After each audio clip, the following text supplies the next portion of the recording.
buenas noches, bienvenidos a este especial de TLB1. Muchísimas gracias por acompañarnos. El tema de hoy tiene relación a un trabajo realizado por Cristian Rodrigo Iturralde, que es sobre su última publicación, 1492, Fin de la barbarie, comienzo de la civilización en América. Un libro muy interesante que trata sobre el indigenismo, cómo eran las civilizaciones indígenas pre la llegada de los españoles. La llegada de los españoles, qué significativo tuvo y qué influencia tuvo. Y por supuesto desenmarañar esta leyenda negra que se ha realizado contra España, contra el cristianismo, la evangelización en América. Me gustaría presentarlo a Cristian Rodrigo Iturralde. Cristian Rodrigo Iturralde es historiador, es investigador histórico, escritor, profesor, ha dado charlas, escribe artículos realmente sobre variados temas relacionados a la historia. Y su última publicación, o su publicación, es La Inquisición, un tribunal de misericordia, que nosotros lo realizamos aquí el año pasado, si no me equivoco. Sí, creo que en diciembre, el último programa casualmente que vos tenías. Sí, tuviste acá. Creo que fue el último programa del siglo 2013, ¿verdad? Sí, no hay demasiados ciclos. Somos muy nuevitos en esto. Cristian, gracias por estar aquí. Gracias, como siempre, Juan, por tu gentil invitación. Dejamos hacer una aclaración. Sí. Yo soy un aficionado, en realidad, a la historia, autodidacta. No soy, digamos, historiador. Ajá.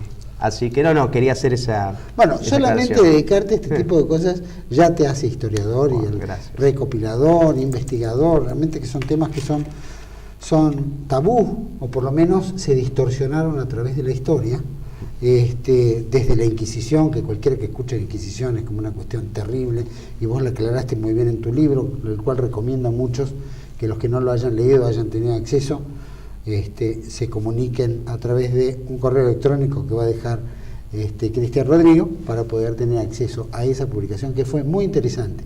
Y creo que lleva 2 ediciones ya. Va por la segunda edición. Segunda edición. Sí, bueno, hay que darle manija porque hay que aclarar esa historia. Como fue muy bien aclarada la Inquisición, veo que tomaste la palestra en justamente la conquista de América, el comienzo de la civilización y aparte lo más curioso, el fin de la barbarie. Exactamente. Que no es fácil. Y me gustaría que al empezar esta entrevista me comentaras por qué elegiste este tema, qué es lo que te atrajo a este tema, ¿no? Mira, Juan, creo que particularmente la historia es uno de los tantos frentes mediante los cuales el progresismo o la revolución cultural, si queremos llamarlo de esa forma, opera para atacar cualquier empresa que implique o reivindique el sentido de trascendencia, ¿no? o el hombre como ser trascendente. Yo entiendo que son particularmente 3 los vectores cardinales sobre los cuales, o que han utilizado el marxismo cultural o distintas corrientes inmanentistas o materialistas para desprestigiar a España, a la Iglesia Católica, con el fin de destruir todo sentido de trascendencia, como decía recién. Yo creo que esos vectores cardinales son la Inquisición, como recién hablábamos, la conquista de América, particularmente la cuestión de los pueblos precolombinos, y las cruzadas. Creo que son esos 3 temas de los cuales surgen luego unas cientos de leyendas negras, ¿no? para atacar a la hispanidad.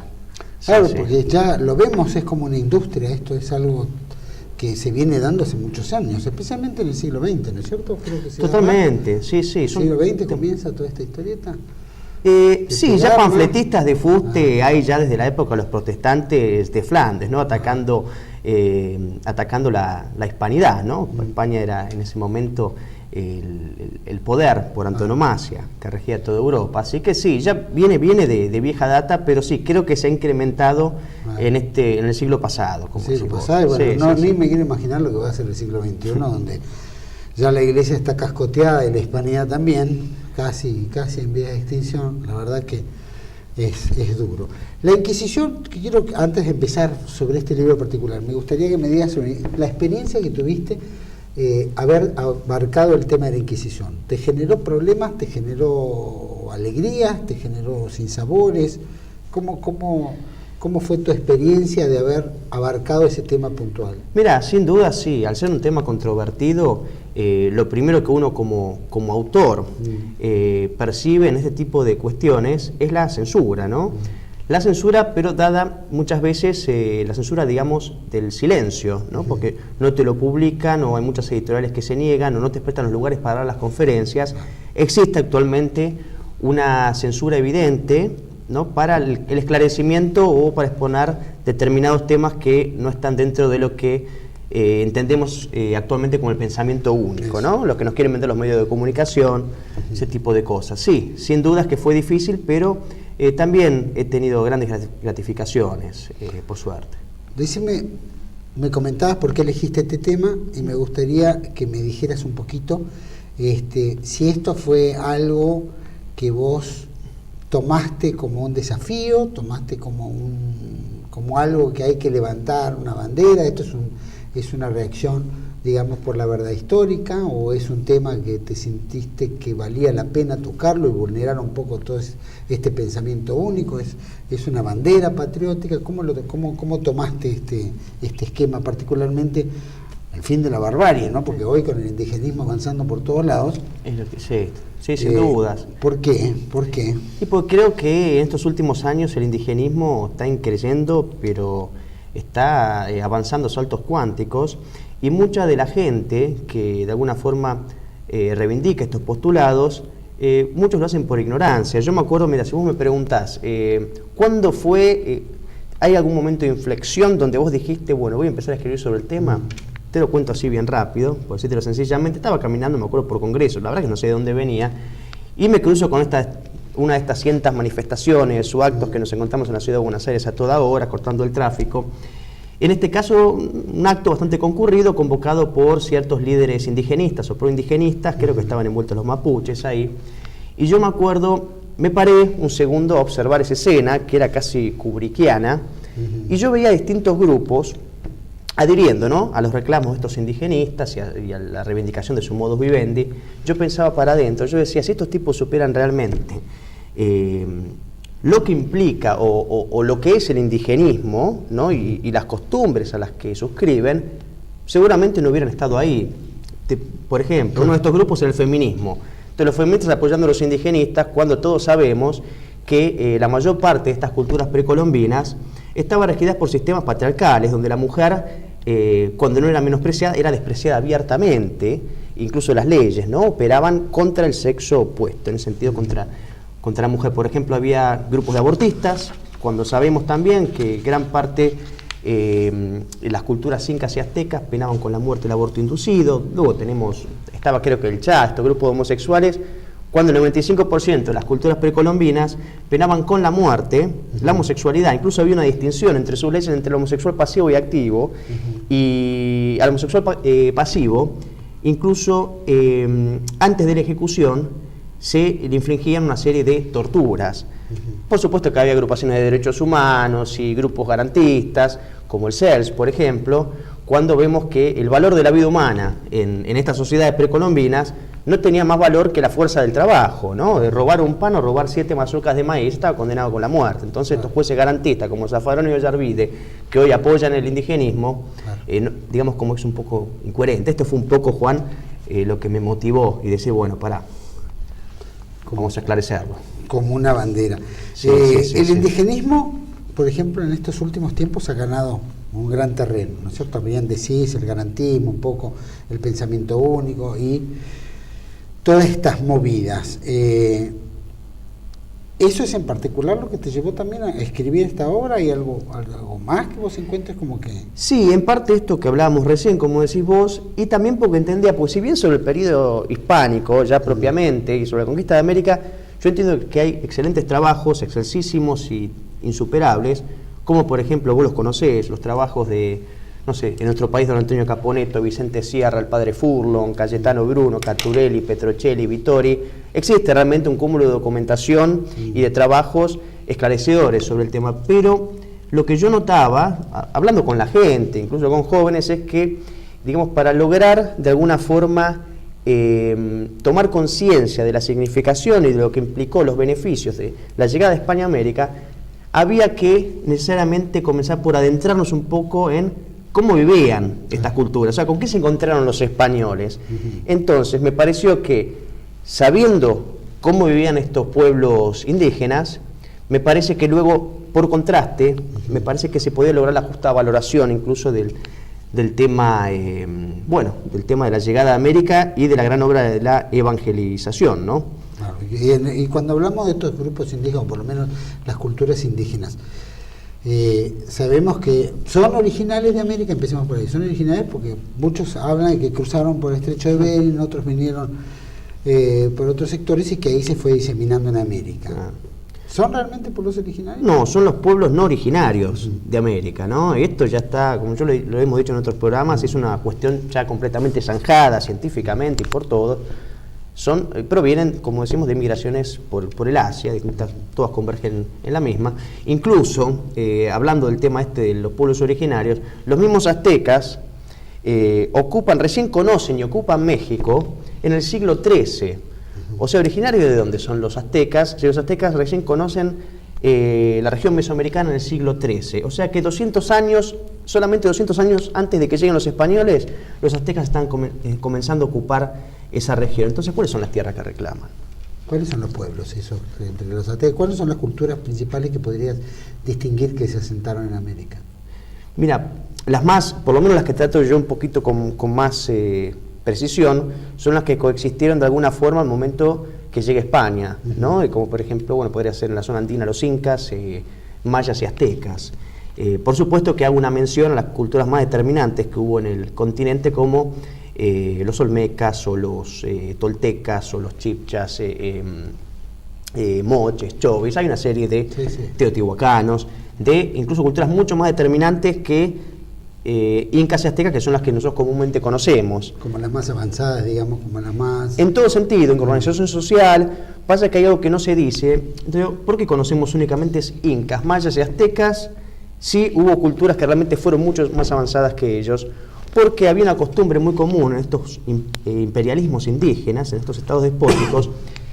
Cuando llegaban a una región, la conquistaban, por supuesto, siempre por las armas, se la exterminaban, se aseguraban de que no quedara vestigio de la existencia de la cultura que estaban ocupando o exterminando. Claro. Exacto, o sea, se apropiaban de su tecnología y lo primero que hacían, una costumbre muy común, vos sabés que la historia de los pueblos y las costumbres se daban por tradición oral, ¿no? Estaban los ancianos de las tribus que iban contando por tradición oral cómo era la historia de sus pueblos. Lo primero que hacían los aztecas o los incas al llegar era reunir a estos ancianos que transmitían la historia y exterminarlos. Entonces, de esa forma no había, daba la impresión de que incas, mayas y aztecas fueron culturas que estuvieron siempre, cuando no fue así. Salvo tal vez el caso de los mayas, la primera fundación. Pero vos fijate que es un modus operandi muy similar al de los comunistas, ¿no? Con el tema de los gulags y todo. Aquí también mudaban gente de una región a otra. Siempre se dice que la llegada de los españoles se exterminaron a todos los indios. Yo quisiera saber si había una idea de población indígena en América. ¿Había un número determinado o el número que encuentran los españoles es tal y se había mantenido ese número a través del tiempo o originalmente, digamos? ¿Cómo llegan los españoles y encuentran un numerito determinado? Sí, hay un número. Esto es otra cuestión zanjada, más allá de que panfletistas de fuste como Piña y Galeano no acusan recibo. Tenemos los estudios más serios al respecto que existen por ejemplo, de Agent Rosenblatt. No sé, es un filólogo, uno de los filólogos más importantes, junto con Menéndez Pidal, también con quien trabajó con él en Madrid, de 13 millones de habitantes en el continente a 1492. 13 millones de habitantes, no 90, en todo el continente.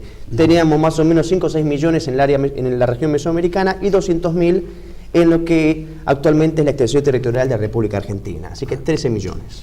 ¿Y en culturas generales se identificaban determinadas cantidades de tribus? ¿Había un número de tribus?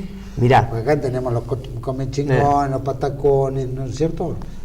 Había tanto. Es una muy buena pregunta la que haces, porque sí, en realidad yo creo que es muy difícil llegar a establecer un número preciso de la cantidad. Algunas eran tribus muy chicas. Algunos eran muy chicas. Vos fíjate que llegan los españoles, por eso también esto es importante saberlo, no se encuentran con digamos, el indígena tenía una concepción continental, ¿no? No había ni unidad religiosa, ni racial, ni de absolutamente nada. Eran cientos de tribus distintas, esto ya lo he comentado antes, enfrentadas completamente, envueltos en guerras, vendetas, de costumbres muchas veces completamente distintas. Así que sí, el número, yo creo que puede haber tranquilamente más de 100.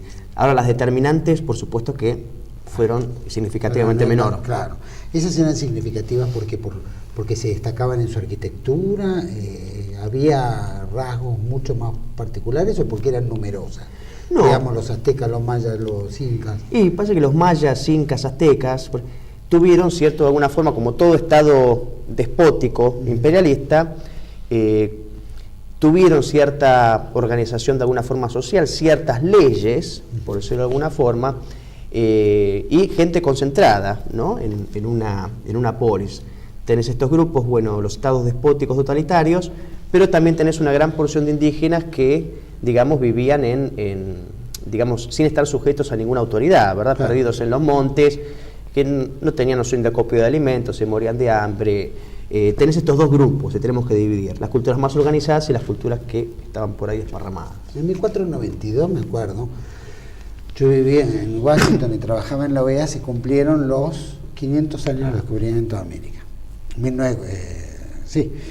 Y al cumplirse los 500 años, como el indigenismo ya venía zanjando su espacio, para no chocar, se determina que el título que tenía que darse era Encuentro de Culturas, un encuentro de dos culturas. En realidad no eran dos culturas, era una multiplicidad de culturas y una cultura que era la española. ¿Cómo identificarías en tu estudio si la cultura o la civilización que encuentran los españoles en América era un entendimiento de civilización concreta en sí, era su forma de civilización, había una forma particular de civilización propia, digamos, como sí, para diferenciarse? Mira, yo entiendo, es un tema medio espinoso, pero yo entiendo que no podemos llegar a calificar. Eran santos, o sea, tenía un concepto de ayuda, de solidaridad, de algo por el Mira, habría que ver también, primero tendríamos que definir qué es una civilización, porque hoy existe una costumbre de calificar de civilización a cualquier cultura o con rasgos comunes o distintos otros pueblos. Entonces habría que ver qué es una civilización. Lo que los españoles encuentran acá, yo entiendo que, digamos, sin hacer por lo menos los distingos necesarios, no puede ser calificado distintamente de civilización, porque acá encuentran barbarie, que casualmente es la antítesis, ¿verdad? O sea, creo que es un error común muy generalizado. La gente dice, bueno, pero mira, estos grupos tenían algunas leyes o tenían cierta organización social, pero eso no es suficiente para poder calificarla como civilización cuando vemos que en estas sociedades no existía la justicia social, había una brecha infranqueable entre las clases dirigentes y el pueblo llano. Las clases dirigentes y los emperadores, tal vez un 3% del total de la población, operaban completamente en detrimento del pueblo, que era explotado inhumanamente en las calzadas, en las minas y en una serie de trabajos muy arduos, de los cuales por lo generalmente morían. Entonces, cuando vemos que el marxismo cultural reivindica el indigenismo, es un poco, no se entiende, es totalmente incoherente, porque no hubo Estado más opresor que el Estado totalitario indígena. Al menos esto es lo que muestra, como yo no invento nada, es lo que muestra la documentación. Yo para este trabajo he procurado reunir la documentación más objetiva posible, particularmente de indígenas sin el contacto, o sea, previo al contacto con el español. Así que todo esto está totalmente documentado. Y la mejor prueba de esto, evidentemente, los españoles no hubieran podido conquistar o evangelizar América si no hubieran tenido un apoyo muy fuerte de los mismos indígenas, ¿verdad? Porque, bueno, vemos que Cortés llega con 200 personas o 300 personas, Pizarro llega con 170, o sea, evidentemente el indígena vio los beneficios que se seguían de la evangelización y de esta fusión con los españoles, ¿no? Donde había leyes, donde los dioses, en este caso Jesucristo, no pedía sangre humana, y había un orden social mucho más equilibrado, ¿verdad?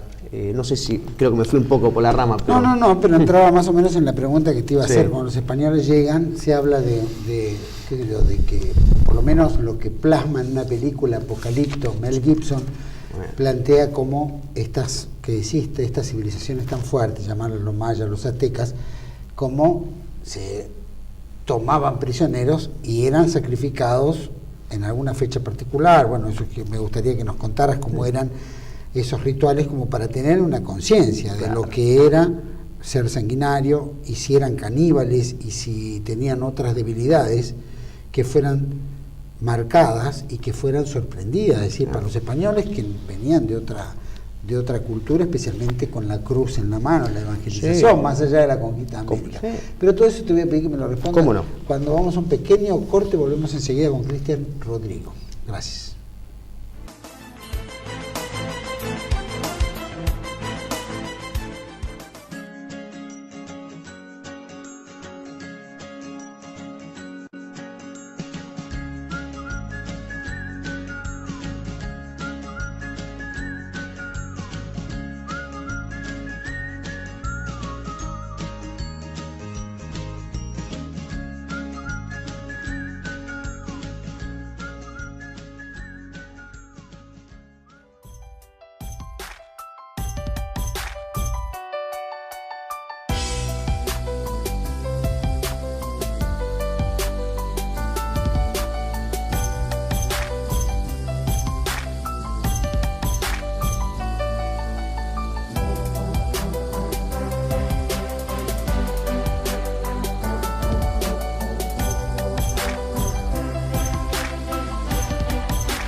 Bueno, seguimos aquí con esta entrevista a Cristian Rodrigo, escritor de 1492, Fin de la barbarie, comienzo de la civilización en América, si tenemos en pantalla, su última publicación, que aparte aclaramos, la va a presentar el 12 de agosto, el día de la Reconquista, en el Colegio de Abogados de la Capital Federal, cito en la calle Montevideo 640 a las 19 horas. La editorial es El Buen Combate, quien agradecemos porque nos ha regalado también una copia del Buen Combate, y por supuesto la presentación, ¿cómo que se llama? ¿Quién te hizo la...? El prólogo es de don Hugo Verdera, que quiero agradecer. Que conduce un programa del Compromiso del Laico aquí en este canal, y también por lo menos va a dirigir, explicar, contar un poco, creo que fue tu guía también, Antonio Caponeto. El doctor Antonio Caponeto. Doctor Antonio Caponeto, sí, siempre agradecido a él por todo su apoyo y seguimiento. Un gran investigador también, fue del CONICET y está en el Instituto Cine, si no me equivoco. El Instituto Cine, exactamente. El Instituto Cine que dirige Jorge Bosiewicz. También son organizaciones muy interesantes de investigación que vale la pena seguirlas, tienen publicaciones extraordinarias. Pero eso lo vamos a tocar un día con Jorge Bosiewicz, un día que lo invitemos por aquí. Cristian, habíamos hablado de que cuando los españoles medio llegan, las costumbres, las formas indígenas no eran del calibre civilizatorio ni del calibre santo, llamémoslo, de costumbre aceptable para un hombre occidental europeo, llamémoslo. Cuando llegan los españoles, que medio me dijiste que encuentran, pero me gustaría que me detallaras un poquito más, porque Mel Gibson en su película medio como que detalla si había ritos especiales, si había fiestas especiales, o a quién se dirigían esas fiestas como para crear estos rituales que eran, si mal no lo entiendo, eran bastante sanguinarios. Sí, bastante es decir poco. Sí, llega... Como llega Cortés. Todos los giles indigenistas, toda esta cuestión creen que eran todos santos. Y la verdad que solamente ver esa película, porque uno necesita una película para visualmente poder entender cómo se trata. Totalmente. Porque si no suena morboso. También lo culpaban de morboso a Mel Gibson con La Pasión de Cristo, ¿no? Pero bueno, uno tiene que tomar la dimensión de cómo es para encarnar la situación casi real o de lo que se vivía. Contame un poco, ¿qué es lo que fueron tus investigaciones? Es curioso esto que mencionás, el tema de estos apologetas del indigenismo, que tanto les gusta ejercer su derecho a protesta. seguramente de haber estado vivos en estas épocas de las que nos estamos refiriendo, hubieran sido destinados a empalagar la sed de sangre de estos tipos, de estos dioses. Se los hubieran cepillado como... Pero sí, completamente. Bueno, en cuanto a lo que me preguntás, Sí. Mirá, un caso bien gráfico lo cuenta bien Bernal Díaz Castillo, que él estuvo, ¿no? con Hernán Cortés en la conquista, luego son los cronistas más importantes. Sí. Entran los españoles a Tenochtitlán, que era la capital, ¿no? del Imperio Azteca, Sí. y se quedan pasmados, no lo podían creer, atónitos porque ven estas pirámides grandes, ¿no? escalonadas, como de repente iba cayendo gente, ¿no? Le abrían la panza en los sacrificios humanos a la gente, les traían el corazón, y ellos llegan a la capital de Tenochtitlán y ven que va cayendo un tipo atrás del otro, una montaña de cadáveres incalculable por la cantidad. Sí, los españoles realmente se quedan, y aparte después de los sacrificios humanos, vemos como las personas que esperan a las puertas de las escalinatas se intentan birlar o se disputan el cadáver para luego cocinarlo, ¿no? y comérselo. O sea, los españoles realmente se encuentran con una realidad que parecía de, no sé, una ficción increíble. Tétrica. Y bueno, sí, o sea, que eran caníbales al mismo tiempo. Sí, por supuesto. Esto lo dice incluso Marvin Harris, que es un antropólogo que es incluso antihispanista, y es uno de los más reputados a nivel mundial. Él dice claramente, y literalmente te cito, dice que el canibalismo era patrocinado por el mismo Estado. Sí. O sea, todos, absolutamente todos, eran caníbales, o por lo menos una gran parte. Los aztecas, los mayas, los incas. Sí, exactamente. Entonces, unos más que otros, mayas y aztecas más que incas, los incas también, pero bueno, cada uno tuvo sus particularidades en distintos asuntos. Claro.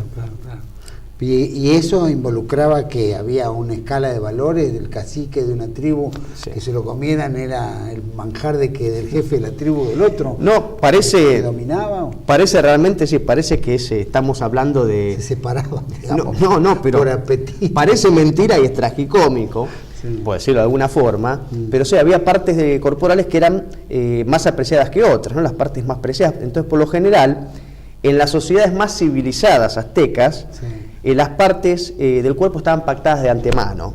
Entonces, el cacique ya sabía que iba... No sé, Ya elegía su plato. ya elegía su plato, elegía su parte. No, realmente es así. Terrible. Ahora, en las tribus que no existía una autoridad central, tal vez se mataban por los pedazos del cuerpo, como si fueran animales.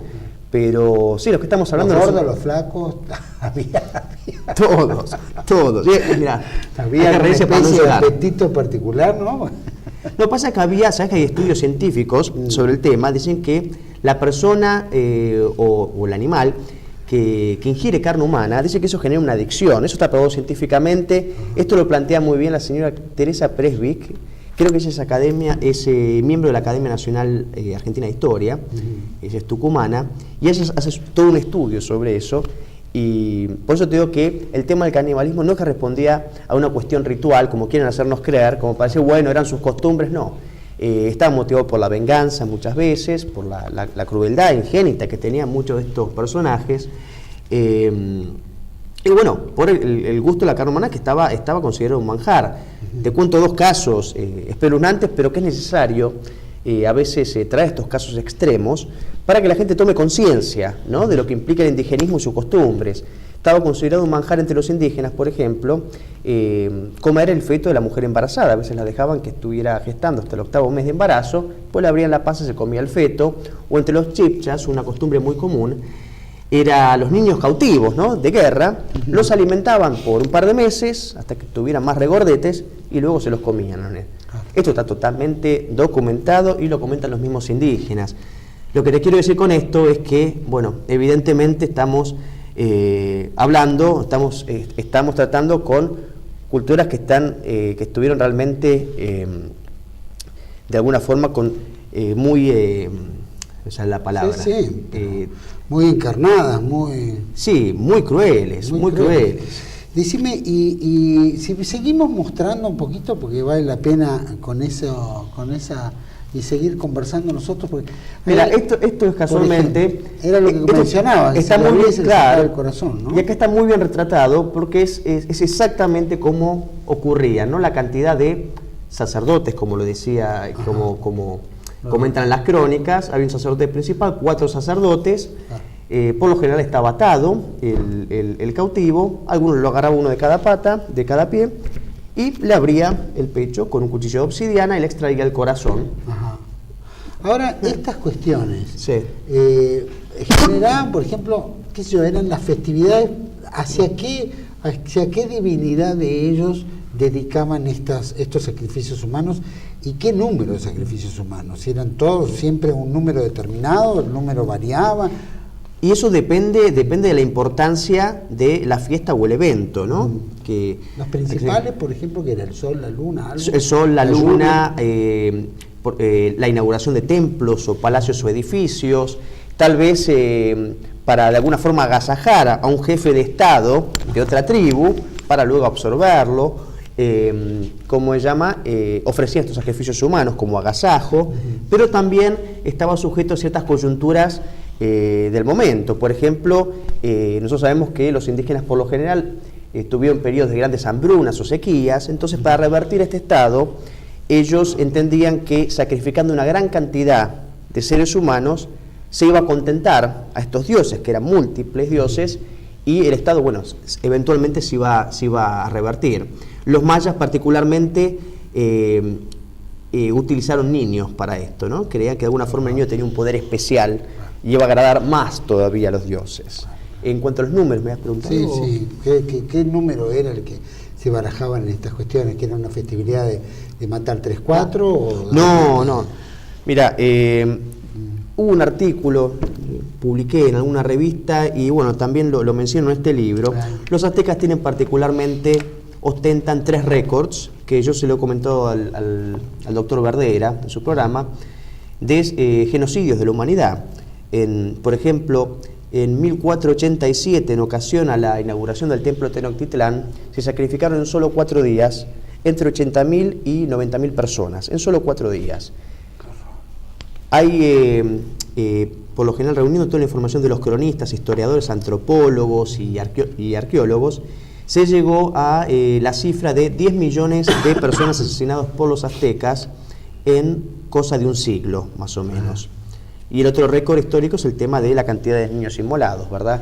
Así que sí, se puede llegar, gracias a la documentación y a los descubrimientos, hallazgos arqueológicos y antropológicos, tenemos, hay una base científica para estimar de una forma bastante precisa la cantidad de muertos. Acá estamos hablando de un genocidio verdadero. Sí. 10 millones de personas, genocidio de niños.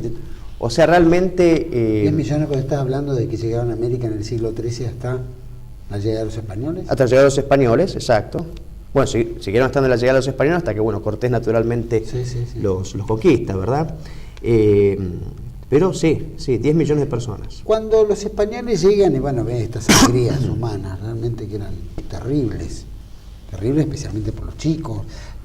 Pregunto, ¿se los tomaba como una cuestión natural, normal, digamos, porque las tribus tomadas, bueno, por supuesto, su propio sufrimiento debe haber sido terrible, pero digamos, que eran, como muestra un poco la película, eran todo un gran festejo, todo el pueblo participaba, estaban felices que se limpiaban. Sí, adhería, sí, el pueblo. 10.000, 20.000, o como dijiste, 80.000 personas. 4 días, sí, el pueblo adhería. Realmente, sí, era parte de una costumbre que tenían gran parte de estos pueblos, ¿no? Por supuesto. Y los españoles cuando llegan con la evangelización, en fin, ¿qué es lo que toman revertir? Es decir, porque también es muy difícil frenar una costumbre que lleva 400 años, completamente. 300, 1400, 500 años, 400. ¿Cómo es que lo resolvían? Mira, de ahí el gran mérito de los españoles y de los misioneros católicos. Como decís vos, esto que venía a larga data, porque ya los sacrificios humanos existen desde los olmecas, estamos hablando de cientos de años antes de Jesucristo. Mediante 2 formas particularmente, bueno, principalmente la evangelización, ¿no? Los pueblos más dóciles entendieron, ¿no? que eso estaba mal, que la vida humana valía, que tiene valor, y bueno, por eso ellos eligieron convertirse, ¿no? al catolicismo. No debe haber sido fácil. No debe haber sido, algunos pueblos fueron más dóciles que otros, pero para los pueblos más guerreros, o por lo general los pueblos, digamos, los pueblos preponderantes o que, digamos, que llevaban la batuta, porque imagínate cuando llegan los españoles, los que salen perdiendo son los grandes pueblos que pierden de alguna forma su hegemonía, ¿no? Y que ellos podían hacer lo que querían. Llegan los españoles y no, entonces hubo que realizar una serie de decretos, ¿verdad? Decretos y leyes prohibiendo expresamente los sacrificios humanos, la práctica del canibalismo y una serie de desviaciones morales muy comunes que tenían los indígenas. ¿Y cómo se llevaba a la práctica el decreto? Porque los tipos no entendían una goma, o sea, hablaban y mira, decreto de estos tipos. Y hubo por eso realmente es heroica la tarea de los misioneros, ¿no? Porque los misioneros, muchos de ellos naturalmente morían, ¿no? Vos imaginate que tenían que adentrarse en el corazón del continente y pasar toda una serie de situaciones a las que no estaban acostumbrados. No te olvides que incluso los soldados españoles en realidad no tenían ninguna experiencia en batallas, no eran soldados en realidad. Bueno, igual los misioneros católicos, entonces muchos murieron a causa de la evangelización, ¿no?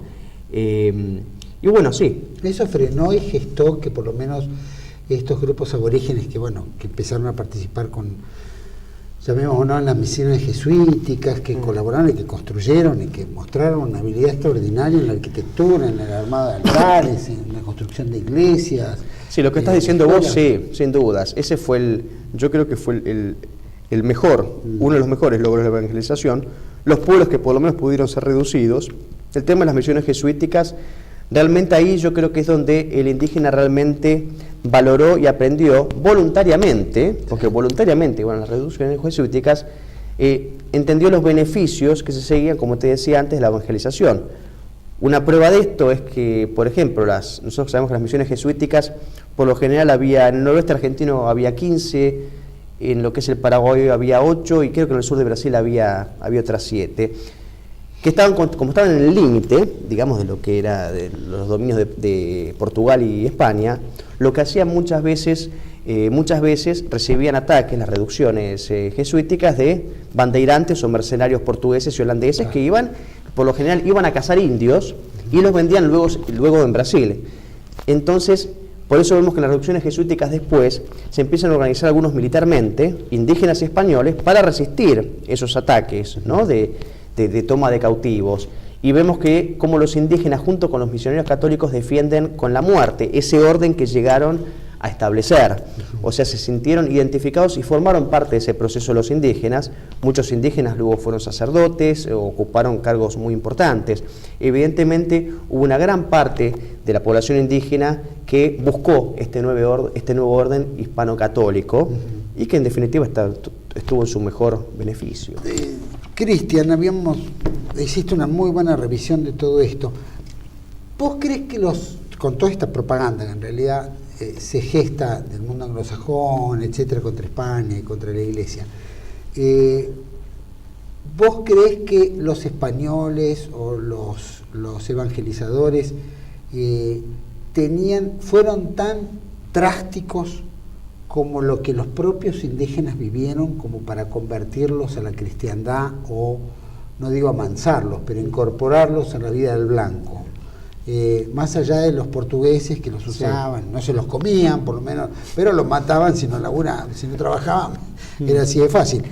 Pero te pregunto si existía esa brutalidad que la propaganda tanto marca en España. No, sin dudas que no, por supuesto que nunca podemos negar que como toda empresa humana puede haber excesos de particulares, pero no, por norma, si uno no tiene más que observar lo que eran los decretos y las leyes emanadas de los reyes e incluso del pontífice. Los adelantados, los conquistadores. Claro, dirigidas a ellos, donde se hace un pedido, en realidad es una orden expresa, de no solo respetar al indígena, porque acá vos dijiste algo muy importante, que de alguna forma marca la diferencia entre la conquista anglosajona al norte y la española acá.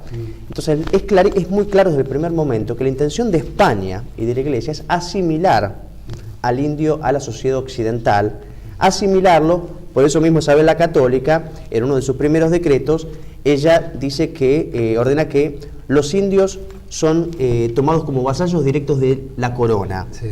O sea, tenían los mismos o más derechos incluso que los españoles. Muchas veces las leyes eran más severas con los españoles que con los indígenas, justamente por los indígenas. Exacto, eran neófitos en la fe.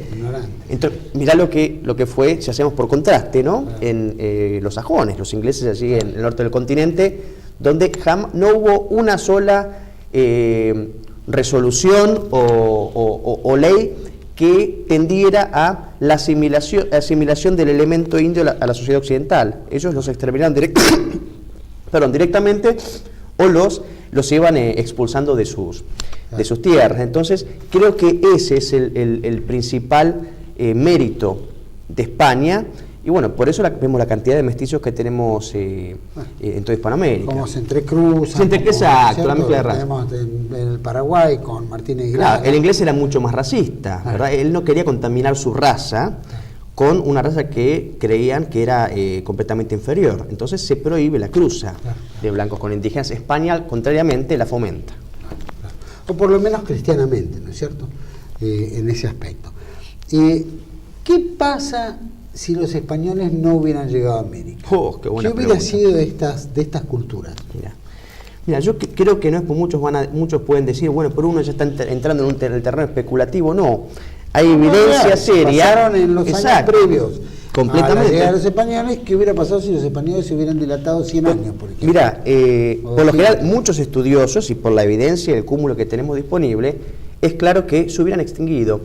Pero no hubiera sido la primera vez, esto es importante decirlo, porque anterior a mayas, aztecas e incas, había habido, como yo te comentaba antes, otras civilizaciones más determinantes en el continente que se extinguieron o por invasiones externas, o por las hambrunas, o sacrificios humanos, o por cientos de motivos. O sea, ya se habían extinguido. También el deterioro físico y moral. Entonces es claro que, siguiendo toda la proyección histórica desde el principio, es claro que aztecas, incas iban a terminar extinguiéndose, más que nada por las guerras. Y más allá de todos los chiquititos, todas las tribus o todas las culturas chiquitas indígenas que hubieran desaparecido en todos estos tipos de sacrificios. Eventualmente yo entiendo que sí. Si en X cantidad de años se sacrificaron casi, dijiste, 10 millones. 10 millones solo contabilizando aztecas y solo contabilizando sacrificios humanos. En total, ¿cómo podría llegar a decir? ¿80 millones? Mira, no quisiera aventurarme, habría que hacer un análisis más profundo. Por eso yo creo que ya 10 millones son muchos, podríamos agregar tal vez unos millones más, pero bueno, creo que sería una cuestión... el holocausto chiquitito, Néstor. Por supuesto, bueno, sí, por supuesto, habría que ver qué holocausto, ¿no? Porque... Decime una cosa, y si supongamos que los grupos aborígenes se hubieran mantenido en el tiempo, como se mantienen algunos, ¿no es cierto? Encontramos tribus en diferentes lugares, en Brasil todavía hay tribus muy primitivas, no digo tanto en Centroamérica, pero sí Brasil, el Amazonas, etcétera, pero y Perú, Bolivia, en fin. ¿Cómo crees que estas costumbres se hubieran mantenido si la evangelización no hubiera tenido lugar? Mira, excelente. Suponete, o con la evangelización, ¿siguen sus costumbres? Mira, me das el pie justo para mencionar un dato de suma importancia, que lo podemos verificar, todo esto que estamos diciendo, lo podemos verificar en la realidad inmediata. Vemos, por ejemplo, en Bolivia. En Bolivia hay varias de estas tribus indígenas que lograron una autodeterminación, ¿no? Los llamados fueros comunitarios, donde ellos, en ciertas regiones de Bolivia, pueden arbitrar sus propias leyes.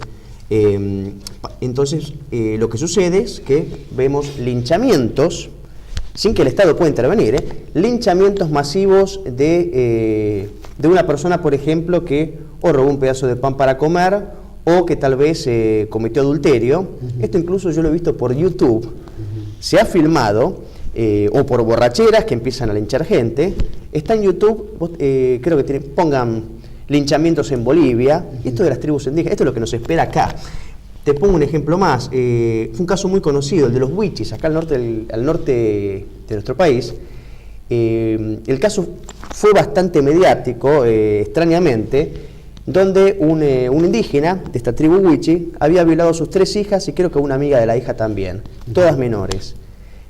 Por supuesto que le correspondía la cárcel no sé cuántos años, ¿no? Y lo que él argumentó a la justicia argentina, argumentó que no se lo podía ni condenar ni procesar porque él actuó conforme a las costumbres ancestrales de su pueblo. Entonces, bueno, esto te demuestra a las claras, para el que no quiere verlo, no le alcanza toda la documentación que ya existe, los valores que tiene esta gente. Aparte, se tienen que regir todos, si está en nuestro territorio, se tiene que regir por nuestra Constitución y por nuestras leyes. Pero bueno, no, es terrible. Hemos visto, bueno, vos mencionaste anteriormente que los grupos de lobby, tipo las gays, lesbianas, abortistas, feministas, en fin, jueces garantistas, etcétera, son los mayores protectores de estas culturas aborígenes, llamémosla, que de alguna manera quieren volver a tener su propia identidad con sus propias leyes, quieren volver a tener sus tierras, como bien dijiste, contrario a lo que estos grupos de lobby, llamémoslo, accionan hoy en día, con un total ignorancia o desconocimiento de lo que eran las leyes originales de estos grupos aborígenes. No era nada fácil. ¿Por qué crees que los británicos estimulan todos estos grupos de lobby y estimulan estos grupos aborígenes? ¿Cuál es la idea que tienen? ¿Romper con los territorios actuales modernos? ¿Cimentar la división entre pueblos? ¿El pensamiento único que es todos estos grupos o lobbies? No, en cuanto a lo que me preguntás... Es una opinión personal. ¿Sí? No, todos sabemos en realidad la política históricamente, ¿no? De cómo se gestó el Imperio Británico. No sabemos que, por ejemplo, el adagio divide et impera, divide y reinarás, es una estrategia en realidad, si bien creo que corresponde a Maquiavelo, pero digamos su aplicación fáctica más perfecta para mí es la política exterior que ha tenido el Imperio Británico, que por lo general ha intentado siempre encontrar quinta columnas, ¿no? De nativos para dividir territorialmente y poder influir de alguna forma en distintos territorios, ¿no? Como hizo de alguna forma también acá, de alguna forma en Hispanoamérica con la gestación de las independencias. O sea, me parece que es innegable que hubo un apoyo británico al desmembramiento del Imperio Español. Entonces sí, yo creo que, bueno, el caso, vos anteriormente, fuera de, cuando hicimos un corte, me comentabas el tema de los mapuches, por ejemplo, y los mapuches, o sea, me parece que es bastante sugestivo que la organización, la sede principal de los mapuches está en Londres, en Bristol o en Londres, cuestión que está en Inglaterra. Entonces, me parece sugestivo, ¿no? Me parece... Sí. ¿Y por qué crees que la cultura anglosajona machaca tanto contra la hispanidad o la iglesia si en realidad ellos se beneficiaron en los últimos 500 años? Sí, en realidad si no hubiera sido por los españoles tal vez no hubiera conocido el continente, pero bueno, creo que es toda una estrategia, esto ya viene de vieja data, para mí del siglo XV, desde la época de Flandes o de los protestantes contra España y la Iglesia Católica, que bueno, que ha seguido hasta la actualidad. Yo creo que quieren debilitar de alguna forma la identidad de cada pueblo, y la identidad de los países hispanoamericanos, quieran o no, es hispano y es católica. Entonces yo creo que por eso el tema de que no quieren fronteras, no quieren absolutamente nada. Entonces yo creo que todo esto está fomentado de alguna forma por estas usinas del pensamiento que provienen de estos grupos. En relación a la evangelización, etcétera, ¿hay otras religiones que, por ejemplo, reivindican o atacan la hispanidad católica o la conquista? Pues ves en otras religiones, los protestantes, los anglicanos, Mirá, según entiendo, la verdad es que no conozco absolutamente el pensamiento acerca de esto de cada una de las distintas sectas protestantes. Yo entiendo que por lo general se manifiestan en contra, porque nosotros sabemos que la conquista de América es una empresa netamente y esencialmente hispano y católica, y por lo general siempre ha habido de parte del protestantismo, cualquiera su grupo o secta, siempre ha habido una gran aversión, ¿no?, hacia la iglesia católica y hacia la hispanidad. Yo entiendo que están, por supuesto, en contra y que colaboran en sembrar toda esta leyenda negra.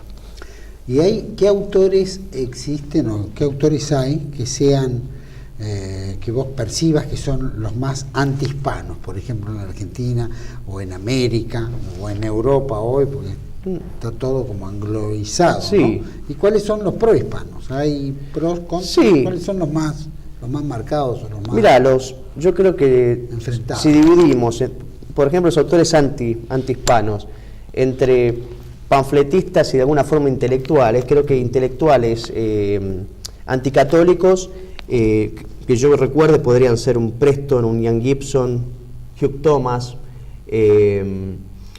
podría ser panfletista de fuste, como le digo yo, podría ser un Galiano o un Pinia. Yo creo que, me estoy olvidando de un montón, pero me parece que esos son principalmente los autores que, bueno, casualmente son más antihispanistas. Ojo, pero también ha habido y existen autores que son británicos y que son hispanistas y que han tratado el tema objetivamente. Existen autores ingleses muy buenos, ¿no? Se me ocurre Henry Kamen, o por ejemplo, hubo uno que no recuerdo el nombre, que escribió un libro muy bueno sobre falange español y la historia de España.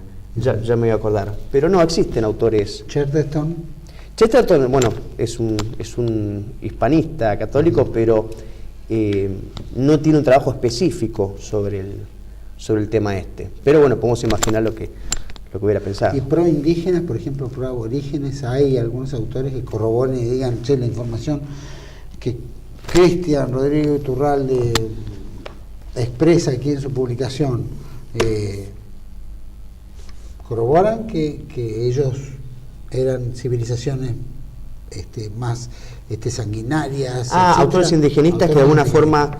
claro, sí, bueno, te puedo nombrar... No es lo que digamos nosotros sí, como occidentales, pero qué es lo que perciben algunos, porque no todos tal vez sean pro indígenas, ¿no? De repente... No, mira, tenemos, por ejemplo, ahora, hay un antropólogo muy conocido, León Miguel Portilla. Él de alguna forma hace referencia a todo el tema de los sacrificios humanos, y él es indigenista.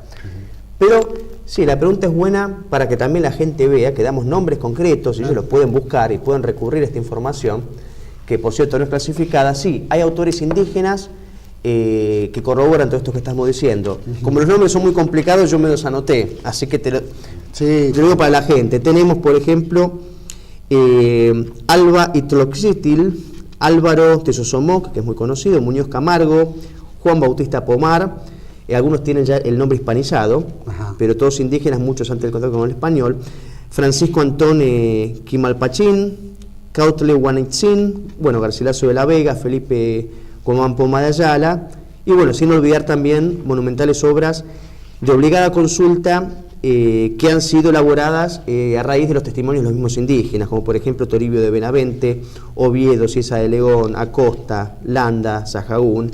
O sea, existe documentación objetiva completamente y totalmente fuera de duda. San Bartolomé de las Casas. Bueno, ese Bartolomé de las Casas yo diría que fue si no lo fue, actuó como si hubiera sido un agente del imperialismo británico. En ese momento porque, digamos, de alguna forma favoreció los intereses británicos, ¿no? De propaganda antiespañola. Fue un personaje muy particular de las Casas que me parece corresponde tratar en otra oportunidad. De todas formas, para que le interese, yo recomiendo el libro, hay un libro de él muy bueno que creo que es de Menéndez Pidal. Acá tengo entendido que Díaz Araujo hizo uno, pero lo bueno en el sentido, Bartolomé de las Casas es una fuente que ya ha sido desacreditada incluso por los autores que son antihispanistas, porque sus exageraciones fueron realmente groseras. Por ejemplo, él menciona cientos de miles de abusos, pero jamás te dice dónde se cometieron los abusos, quiénes cometieron los abusos, dónde o cuándo. O sea que me parece que eso es elemental. Así que Bartolomé de las Casas me parece que es un personaje muy particular que no puede ser de ninguna forma considerado como una fuente fiable para el estudio de estos temas. Mi última pregunta. Sí, volvemos a la gran propaganda anglosajona que batalla particularmente en los niveles culturales de los países iberoamericanos. Muy fuerte. La clase media, que es una clase media cultural, pero al mismo tiempo bastante, qué sé yo, enjabonada. Sí, ¿no completamente. Se patina. ¿Hay algún país iberoamericano prohispanista? Así que marque y diga esto, así somos nosotros, y tanto la Iglesia como la hispanidad la defendemos en su conquista, en sus orígenes, en su forma. Mira, que yo entienda, actualmente no, particularmente con esta red que se ha tejido entre estos chavistas, Correa, Kirchner, Mujica, que es toda gente completamente identificada con la izquierda. Yo entiendo que tal vez hay alguna excepción. Se van de la mano. Se dan de la mano, sí, es que izquierda y derecha en esto convergen completamente. El progresismo cultural no hace distinciones, está en la derecha, está en la izquierda. Lo vemos actualmente con Macri, por ejemplo, o los diputados del PRO, que votan exactamente igual en todas estas cuestiones culturales que la gente de la izquierda. O sea, para mí no hay diferencia en izquierda y derecha. Bueno, me encantaría ir a un bloque más, pero este va a ser muy largo, pero vale la pena. Quiero decir que Cristian Rodrigo presenta su libro El fin de la barbarie, comienzo de la civilización en América, hasta acá, y creo que... El tomo 1, ¿verdad? El tomo 1, exacto. El tomo 2 ya está en corrección y probablemente en 3-4 meses estará disponible. Bien, estupendo. Y la presentación, si dice, ahí, perfecto, en el Colegio de Abogados de la Capital Federal, cita en la calle Montevideo 640, a las 19 horas, el 12 de agosto, el día de la Reconquista. Lo va a presentar Antonio Caponeto, y el prólogo está hecho por Hugo Verdera, uno de nuestros beneméritos conductores de aquí en TLB1. El tema no deja de ser interesante, la editorial es El Buen Combate, que nos ha regalado algunos libros, por supuesto, no lo vamos a vender, algún día tal vez lo hagamos. Pero, Cristian, te quiero agradecer muchísimo esta entrevista, fue muy rica, tal vez soy muy ignorante de algunos de los temas, pero creo que he aprendido mucho, y creo que muchos de nuestros televidentes también. Gracias, Juan, como siempre, por la difusión que hace TLB1 de todos estos temas que son tabú o controversiales. Muchas gracias a vos, a todo el equipo de TLB1, a Matías, que está allá, que nos ha tenido una paciencia, como a mí particularmente, para todo esto. Así que bueno, por supuesto, muchísimas gracias por la difusión del video. Gracias a vos y gracias a todos ustedes. Una pequeña, no me gustaría terminar sin una reflexión, porque vale la pena en estas cuestiones, ¿no? Me voy a tomar unos minutitos. La llegada de los españoles se encuentra en un mundo barbárico, aborigen, indígena, llamémoslo, en todas sus formas de vida, en sus estructuras legales, en su estructura social, jerárquica, oligárquica, fuerte, de dominio de unos a otros. La llegada de los españoles ha dado como un bálsamo. Seguramente no, la cultura occidental, europea también, a su estilo, en sus guerras, en sus formas de dominios, tendrían las mismas, digamos, no digo canibalismo ni sacrificio humano, pero sí en la batalla, en la guerra, en el dominio, no dejaba de tener su fortaleza Europa. Pasaron 500 años, y todo lo que quedó de esa evangelización y ese esfuerzo español, ese esfuerzo de coraje sobre nuestro continente, parece que estuviera disipándose. Es como que volviéramos nuevamente a la barbarie. Es una barbarie sobre el dominio de alguna de las potencias, en este caso es Estados Unidos, es Inglaterra, es Israel, qué sé yo, Rusia, China. Empezamos a ver que aparecen como determinados mojones poderosos en el mundo, donde tampoco hay no hay grandes sacrificios, pero hay grandes hechos, donde, como se habla de la sinarquía, que el fin justifica los medios, muchas veces para el dominio se gestan acciones que son ya estadísticas, ¿no? Por ejemplo, Israel bombardea Gaza, caen X cantidad de misiles, matan chicos, mujeres, ancianos. No da eso porque prácticamente en Gaza no hay combatientes, no es un ejército regular, son simplemente grupos, llamémoslo, que quieren recuperar su tierra, y sin embargo la cantidad de muertes y qué sé yo son estadísticas. Cae un misil, se manda, no importa si cae 5 metros para allá, 4 metros para allá, no, qué sé yo, nosotros lo teníamos ahí, pero cayó, se fue para un costado y se pilló o mató X cantidad de ancianos, niños o lo que fuera. Es como si fueran sacrificios humanos. Al final de cuentas, es como que volvemos a la barbarie. ¿Pero por qué volvemos a la barbarie? Vemos que Estados Unidos, su bomba atómica en Hiroshima, Nagasaki, vemos esas muertes que son tan barbáricas, tan sanguinarias, como lo que encontraron los españoles al llegar a América. Vivimos en este mundo donde, ¿cuál era lo que marcaba la barbarie?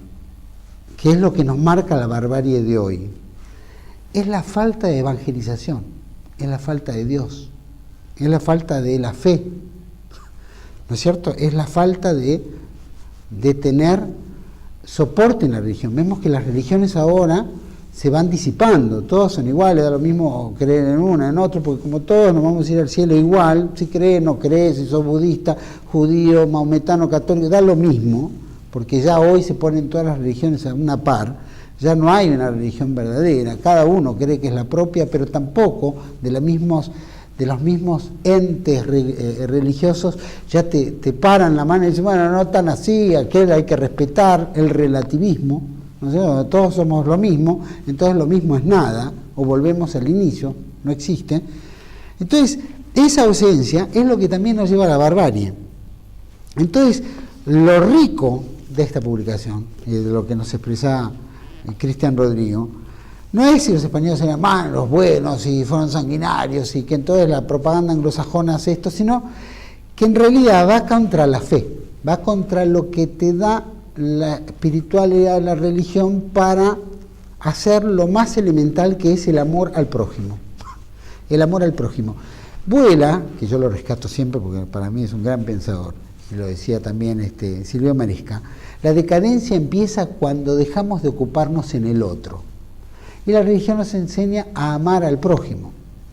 Entonces, si nosotros amamos al prójimo y no nos ocupamos del otro, entramos en una decadencia y entra en la ausencia de Dios, ya no lo tenemos presente. Y el no tener presente implica que el poder es desmesurado, el poder es salvaje, el poder es destructivo.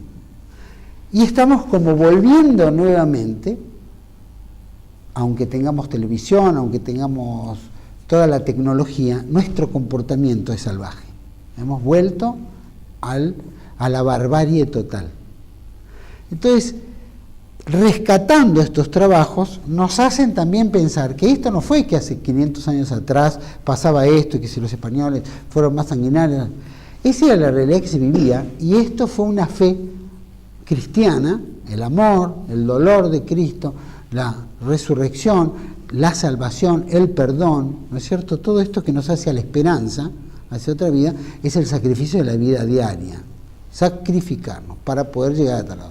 Esto no, esto se sacrificaba a otros, se liquidaba a otros. Bueno, hoy se hace lo mismo por el dominio, por el poder, en la ausencia de Dios, la masonería, el sionismo, todo lo que sabemos que son estos órganos supra directoriales que rigen al mundo en las finanzas y qué sé yo, ya nosotros pasamos a ser la barbarie, somos el sacrificio humano. En la Argentina lo vemos, se expoliaron todos los recursos naturales, todo lo tienen otros y el pueblo argentino ya hoy no tiene nada. Y es descartable, porque no le importa a nuestros gobernantes como al mundo, los grandes poderosos, no les importa a sus pueblos. Aunque vivan mejor, aunque tengan leyes, aunque parezca que cuidan determinados, no existen, desaparecieron. Somos pueblos en la extinción, somos sumergidos a la barbarie más déspota que haya existido, inclusive en la época de los aborígenes en América. Entonces es riquísimo aprender de esto, porque nos hace pensar también del hoy. ¿Cómo es hoy? Si lo barbárico era hace 500 años o seguimos en una barbarie descontrolada, porque justamente una de las cuestiones más elementales que dejaron de haber, que es la evangelización. Y no pasa por las sectas protestantes y todas estas huevadas que nosotros vemos a diario, que golpean la puerta o tratan... Es el concepto espiritual real del hombre en ocuparnos del otro, en ocuparnos, no hacer el mal a nadie, ¿no? Pero encarnando este trabajo que tenemos que hacer para frenar esta terrible barbarie o guadaña de población y de sociedades en el mundo. ¿Por qué? Porque los poderosos, sin Dios, nos imponen la barbarie sobre nosotros. Y nosotros somos el sacrificio humano. No cambió nada. Pasaron 500 años, estamos igual que hace 500 años atrás. Tal vez la venida de nuestro Señor Jesucristo, la próxima venida, pueda traer ese bálsamo de salvación nuevamente que desapareció en la tierra.